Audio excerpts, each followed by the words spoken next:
Ang pag-ibig walang pinipili kapag tinamaan ka ni Cupido, wala ka raw kawala. Pero minsan, may sumpang kailangang lagpasan. Gaya ng kwento ng artist na si Mark. Anya, kapag iginuguhit niya ang kanyang girlfriend, nagbe-break sila. Kaya naman, ang kasalukuyan niyang nobya, hindi na niya iginuguhit pa. Alamin ang kwento nila sa ulat ni PIA-BSU intern Melissa Narciso.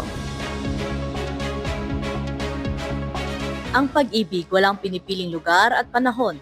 Yan ang pinatunayan ng PWD artist na si Mark Agkawili at ang kanyang pinakamamahal na kabiyak. Kilala si Mark Agkawili bilang PWD artist na tubong Ilagan City, Isabela. Ginamit niya ang kanyang mga paa sa paglikha ng mga obra. Itinampok siya ng iba't ibang media at vloggers. Dito siya unang nakilala ni Carmi. Sa likod ng bawat obra, may isang taong tahimik na sumusuporta, si Carmi Delgado, 20 taong gulang mula sa Naik, Cavite. Simula po siya sa FB dating po. Anong time po kasi parang gusto lang mo ng kausap. Tapos nakita ko po siya. Sabi ko, wala, si Mark Agkawili. Nakita ko po siya sa KMJS po. Tapos yung nag-chat po kami. Sabi ko, galing mo naman po, idol. Idol po talaga tawag ko po sa kanila po. Sabi ko, anong piling mo pa si Alex Gonzaga? Masaya ba? Sabi ko. Tapos yun na hanggang sa tuloy-tuloy po yung usapan na po namin. Nagsimula sila sa Facebook dating at napagkasunduan nilang magkita sa Baguio noong December 18, 2025 upang ipagdiwang ang kaarawan ni Mark kung saan tinanggap ni Carmi ang kanyang panliligaw at formal nilang sinimulan ang kanilang relasyon. Bilang isang artist, kilala si Mark sa paglilikha ng mga larawan ng mga tao, lalo na sa mga malapit sa kanya. Ngunit hindi niya iginuguhit si Carmi. Most of na ex niya po is dinowing niya po.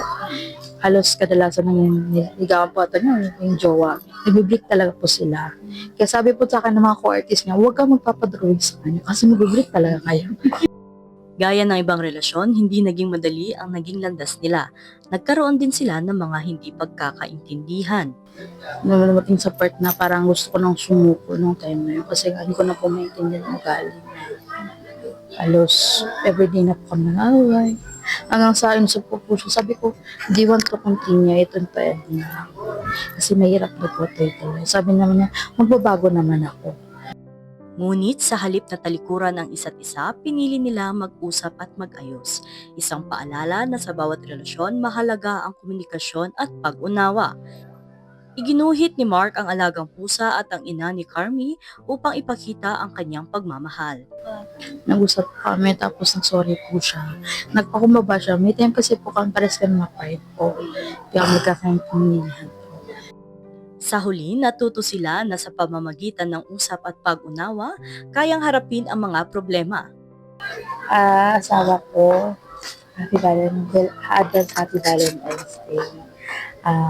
Siguro sa panin ng iba, hindi ako okay. Pero nakita mo naman kung paano ka talagaan. Sa kamis na kahit dumating sa part na wala ka ng pera, pero nandiyan ako sa'yo. Pinatunayan ko na hindi lang yung nahabol ko sa'yo. Nakita mo yung struggle natin together, yung struggle kung paano alagaan ka at intindihin ka. Tandaan mo, mahal na mahal kita. Kung yung Mark Agkawili po sa akin na hindi man ako perfecto, hindi man palagi madali ang buhay natin. Pero sa isang bagay, ang sigurado ako, ikaw pa rin ang pipiliin ko araw-araw. Sa lahat ng pagod, sa lahat ng ingay ng mundo, ikaw ang tahimik ko.